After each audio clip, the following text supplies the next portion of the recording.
नमस्कार, इन खबर में आपका स्वागत है और मैं हूं आप सभी के साथ ब्रह्मचारी आशीष। दिल्ली विधानसभा चुनाव के नतीजे अब आ चुके हैं और ऐसे में ये नतीजे स्पष्ट बता रहे हैं कि भारतीय जनता पार्टी की प्रचंड बहुमत के साथ जीत हुई है। ताजा जानकारी के हिसाब से भारतीय जनता पार्टी 48 सीटों पर या तो जीत चुकी है या फिर बढ़त बनाए हुए है। वहीं दूसरी ओर आम आदमी पार्टी 22 सीटों पर सिमट गई है। यही रुझान अगर नतीजों में बदल जाते हैं तो भारतीय जनता पार्टी दिल्ली की सत्ता में 27 साल बाद एक लंबा वनवास समाप्त करके दोबारा सत्ता में काबिज होने में सफल हो जाएगी। अरविंद केजरीवाल को लेकर के भी कई सवाल उठ रहे हैं। ऐसे में सवाल कई सारे हैं, क्योंकि एक दो सवाल की बात नहीं कर सकते। क्या सचमुच आम आदमी पार्टी का भविष्य खतरे में है? क्या अरविंद केजरीवाल अपना अगला कदम क्या उठाएंगे? अरविंद केजरीवाल की आम आदमी पार्टी में कितनी बड़ी भूमिका होगी? अब इन तमाम चीज़ों को लेकर के कई बहस जो है वो छिड़ गई है और ऐसे में हम आज बात करेंगे इस वीडियो में खास तौर पे कि अरविंद केजरीवाल का आगे क्या होगा। देखिए, बात तो हम आम आदमी पार्टी की भी कर सकते थे, मगर ये वीडियो आम आदमी पार्टी के भविष्य से ज़्यादा अलग होकर के अरविंद केजरीवाल के भविष्य पर ही सीमित है। और ये खास तौर पे इसलिए है क्योंकि अभी तक जो जानकारियां हैं वो कहीं ना कहीं ये बता रही हैं कि अब अरविंद केजरीवाल जो है वो फिर से जेल जा सकते हैं। भारतीय जनता पार्टी पुरजोर कोशिश करेगी। मनजिंदर सिंह सिरसा, जो कि राजौरी गार्डन से अभी चुनाव जीत के आए हैं, उन्होंने तो सीधा सीधा कह दिया अरविंद केजरीवाल का क्या होगा, वो तो अब जेल जाएंगे।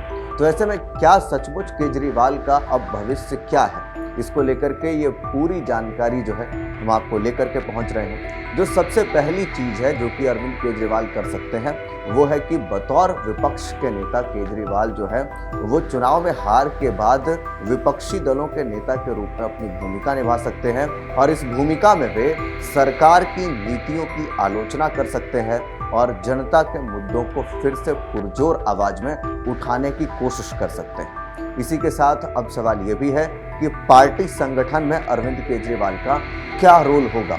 तो वे अपनी पार्टी की संरचना को मजबूत करने और आगामी चुनावों के लिए रणनीति बनाने पर ध्यान केंद्रित कर सकते हैं। यानी कि आम आदमी पार्टी की भविष्य क्या होगी, इसको लेकर के अभी जो सबसे बड़ा व्यक्ति है जो कहीं ना कहीं ये डिसीजन मेकर है वो अरविंद केजरीवाल ही है। और अरविंद केजरीवाल क्या डिसीजंस लेंगे इसको लेकर के भी पूरा अधिकार अब अरविंद केजरीवाल के हाथ में होगा और ऐसे में वो जो नीतियाँ अपनाएंगे उससे कहीं ना कहीं आम आदमी पार्टी फिर से एक बार रिवाइव कर सकती है। अरविंद केजरीवाल पहली बार ऐसा नहीं होगा कि वो सामाजिक कार्य करेंगे। अरविंद केजरीवाल उठे ही थे अपने फाउंडेशंस की वजह से। जो उनकी फाउंडेशंस चलती थी उसकी वजह से जो समाज सेवाएं करते थे अरविंद केजरीवाल, उसकी वजह से ही केजरीवाल लाइमलाइट में आए थे। और फिर उसके बाद जब उन्होंने जो एंटी करप्शन को लेकर के आवाज़ें उठी थी अन्ना हजारे की टीम के साथ, उसमें वो पहुंचे थे। तो ऐसे में अरविंद केजरीवाल एक बार फिर से सामाजिक कार्यों में सबसे ज़्यादा ध्यान जो है वो केंद्रित करेंगे। अरविंद केजरीवाल सामाजिक मुद्दों पर काम करना जारी रखेंगे, जैसे शिक्षा, स्वास्थ्य और भ्रष्टाचार विरोधी आंदोलन। हालांकि देखिए, भ्रष्टाचार के ऊपर केजरीवाल की खुद ही साख जो है वो कहीं ना कहीं फंसी हुई है, लेकिन फिर भी केजरीवाल कोशिश करेंगे दिखाने की कि केजरीवाल अब भी भ्रष्टाचार मुक्त है। क्योंकि केजरीवाल के ऊपर जो आरोप लगे हैं वो अभी आरोप ही है। इस चीज़ को समझिए, वो कोई अब नतीजे नहीं है, वो कोई परिणाम नहीं है। केजरीवाल गुनहगार नहीं है, केजरीवाल अब भी आरोपी है। तो ऐसे में केजरीवाल कोशिश करेंगे कि वो अपने चेहरे को एक बार फिर से साफ छवि के रूप में ला सके, क्योंकि भारतीय जनता पार्टी ने इस बार पुरजोर कोशिश की कि केजरीवाल की जो कथनी थी और केजरीवाल की जो करनी थी उसमें कितना बड़ा अंतर था, इसको ला करके लोगों के मानस पटल पर रखने में केजरीवाल के खिलाफ बीजेपी बहुत ही मजबूत साबित हुई। बीजेपी ने जिस तरीके से केजरीवाल को शीश महल में रहने वाला बताया, बीजेपी ने जिस तरीके से केजरीवाल को भ्रष्टाचार के ही आरोप में जेल के अंदर भिजवाया, बीजेपी ने ही ये तमाम चीज़ें जो हैं वो करवा करके केजरीवाल के एक पूरे जो एंटी करप्शन और जो क्लीन चिट फेस था उसमें डेंट लगाने की जो कोशिश की। उसके बाद केजरीवाल सामाजिक कार्यों को करके एंटी करप्शन के बातों को एक बार फिर से मजबूती से रख करके कोशिश करेंगे अपने चेहरे को चमकाने की। केजरीवाल अब राष्ट्रीय राजनीति पर भी गौर कर सकते हैं, क्योंकि वे राष्ट्रीय स्तर पर अपनी राजनीतिक यात्रा को आगे बढ़ाने के लिए अन्य राज्यों में चुनावी अभियान चला रहे हैं और पहले भी चला रहे थे। आप अब भी गुजरात को अगर देखें तो गुजरात में आम आदमी पार्टी नंबर 2 की पार्टी, तो ऐसे में आम आदमी पार्टी की भरसक कोशिश, केंद्रीय सरकार की आलोचना और इसी के साथ राहुल गांधी समेत तमाम जो इंडिया ब्लॉक के नेता हैं उनके साथ समन्वय में काम करके ही वो अपने पार्टी को एक बार फिर से रिवाइव कर सकते हैं। हालांकि अरविंद केजरीवाल के आगे क्या कदम होंगे इसके ऊपर तो सबकी नजरें ही टिकी हुई हैं, क्योंकि आम आदमी पार्टी जो है वो भारतीय जनता पार्टी, कांग्रेस पार्टियों जैसे अनेक पार्टियों से काफ़ी भिन्न है। अब ये ऐसा क्यों है, आपको इस चीज़ को समझना चाहिए। भारतीय जनता पार्टी के पास एक एजेंडा है, भारतीय जनता पार्टी के पास एक विंग है जिसको राइट विंग कहते हैं, या फिर यूँ कहें कि उनकी जो नीतियां हैं वो कहीं ना कहीं साफ दिखाती हैं राष्ट्रवादी की, हिंदुत्व की। वो जो एक पूरा पैमाना है उसके ऊपर भारतीय जनता पार्टी की पकड़ है। कांग्रेस पार्टी की बात करें तो उसके पास अपना एक सेकुलर रहने का, इसी के साथ एक मजबूत नेतृत्व है। भले ही वो गांधी परिवार के पास हो, मगर राहुल गांधी और उनकी पार्टी जो है वो बेहतर तरीके से अब भी खड़ा रह पा रही है। और लेकिन अरविंद केजरीवाल की अगर बात करें तो फिर अरविंद केजरीवाल के सामने कई चुनौतियां हैं। अब पंजाब में भगवंत मान की सरकार है।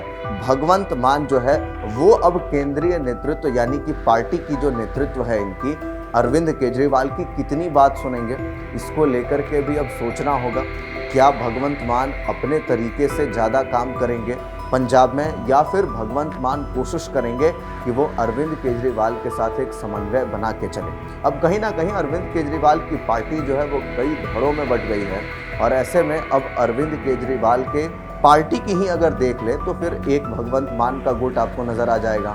दूसरे गुट की बात करें तो फिर अरविंद केजरीवाल एक खुद नेता हैं, वही आतिशी भी अब कह सकती हैं क्योंकि वो भी सीएम रह चुकी है। मतलब ये कहें तो ये बहुमुखी जो है कहीं ना कहीं एक ब्लॉक बन करके रह जाएगा। तो ऐसे में अरविंद केजरीवाल के सामने चुनौतियां बहुत बड़ी हैं। वो राष्ट्रीय राजनीति में सक्रिय हो सकते हैं, इसी के साथ वो दिल्ली में विपक्ष के नेता बन करके आवाज़ को प्रखर कर सकते हैं, मुखर कर सकते हैं और आवाज़ उठा सकते हैं। सामाजिक कार्यों को करके अरविंद केजरीवाल अपने इमेज को चमकाने की कोशिश कर सकते हैं। अब इसके बाद नज़र डाल लेते हैं कि दिल्ली के पूर्व मुख्यमंत्री होने के नाते अरविंद केजरीवाल को कौन कौन सी सुविधाएं मिलने वाली हैं। और देखिए, जब सुविधाओं की बात आती है तो अरविंद केजरीवाल के हार के पीछे एक बड़ी वजह जो है वो यही है कि उन्होंने जो सुविधाएं ली हैं वो कहीं ना कहीं बीजेपी बनाने में सफल रही, और इसी वजह से इस तरीके के नतीजे जो हैं वो अब सामने आए। तो अगर उस हिसाब से देखें कि अरविंद केजरीवाल पूर्व मुख्यमंत्री हैं तो उनको किस तरीके की सुविधाएं रहेंगी, तो फिर दिल्ली में उनके पास एक सरकारी आवास आवंटित किया जाएगा, साथ ही उनके पास एक सरकारी वाहन, ड्राइवर और सुरक्षा कर्मी भी दिया जाएगा।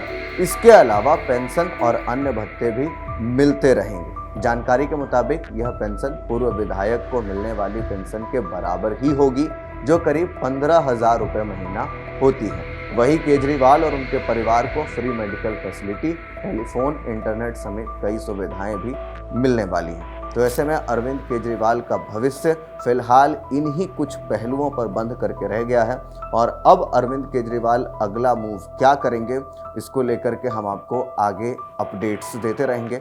आप अरविंद केजरीवाल के इस हार को लेकर के क्या कुछ सोचते हैं, कमेंट बॉक्स में अपनी प्रतिक्रिया जरूर दें। बाकी के अपडेट्स के लिए देखते रहिए इन खबर। धन्यवाद।